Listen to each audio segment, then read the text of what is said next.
It was the year 613, and nobles, warriors, peasants and clerics had come together to witness a spectacle so brutal, so charged with political meaning, that it would be etched into the memory of Europe for centuries. At the centre of this grim theatre stood an elderly woman, her body ravaged by days of torture. Her once majestic white hair, once crowned in royal splendour, now hung in filthy, tangled strands. Her eyes, still burning with fury, had once seen the rise and fall of kings, the shifting alliances of empires, and the deadly game of Frankish politics.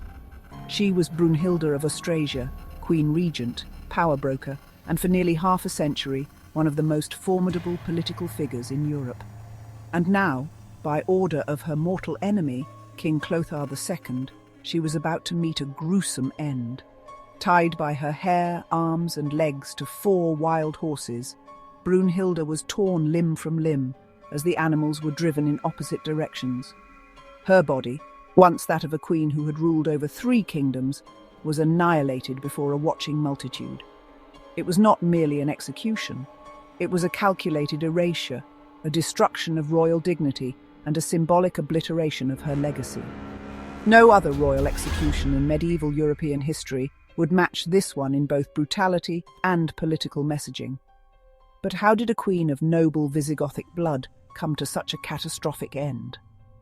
To answer that, we must turn back the clock nearly 70 years to the beginning of one of the most dramatic and controversial careers of the early Middle Ages. Brunhilda was born around 543, the daughter of the Visigothic king Athanagild, who ruled from Toledo in present-day Spain. As a princess of one of the most powerful Germanic dynasties, she received an elite education. She was fluent in multiple languages, well-versed in classical literature, and deeply knowledgeable in Christian theology, more educated, some said, than many male rulers of her time. In 567, she was married off to Sigebert I, King of Austrasia, a kingdom carved from the fragments of Clovis's once mighty Frankish empire. The union was strategic, meant to cement an alliance between the Franks and the Visigoths in the face of external threats. Brunhilda, still only in her teens, likely experienced a deep culture shock upon leaving the refined court of Toledo for the harsher, militarized Frankish realm. Yet by most accounts, her marriage to Sigebert was harmonious, a rare occurrence for arranged royal unions of the era. The historian Gregory of Tours described Brunhilda as elegant, intelligent and dignified, attributes that soon made her stand out in the Frankish court. But her fate would be sealed not just by her virtues, but by a blood feud that would come to define a generation of Frankish politics. Enter Fredegund, Brunhilda's lifelong nemesis.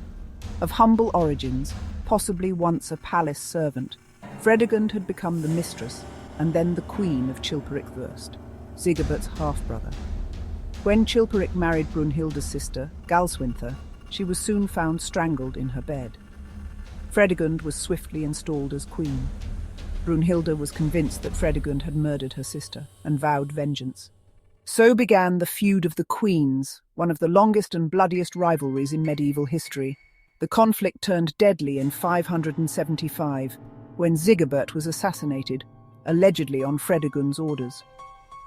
Brunhilda, now widowed and stranded in enemy territory with her young son, Childebert II, seemed destined for oblivion. Yet instead of retreating to a convent, as was expected of royal widows, Brunhilda defied custom. She assumed the regency and began an extraordinary political career. Over the following decades, Brunhilda wielded enormous influence, first as regent for her son, and later for her grandsons, Theudebert II of Austrasia and Theuderic II of Burgundy. Even as they came of age, she maintained her grip on power, serving as diplomat, advisor, and ruler in all but name. She enacted administrative reforms, improved the tax system, and restored Roman infrastructure. In Burgundy, some ancient roads are still called Chaussée de Brunhilde, Brunhilda's roads.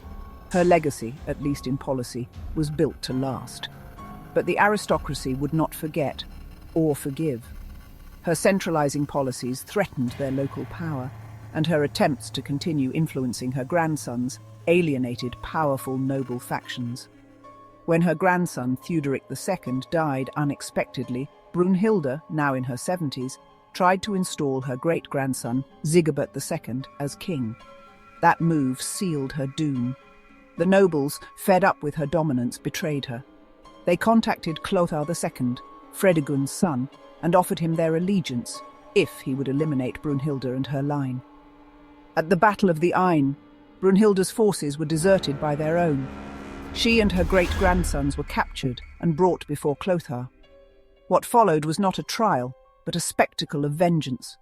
Accused of orchestrating the deaths of kings, queens, and nobles, Brunhilda was publicly condemned and brutally executed. Her young great-grandsons were also eliminated, Sigebert II executed, the others confined to monasteries, never to rule. Brunhilda's death marked the beginning of a new political order. The aristocracy extracted key concessions from Clothar II, who codified them in the Edict of Paris in 614, a foundational document in the slow but steady rise of noble power over royal authority.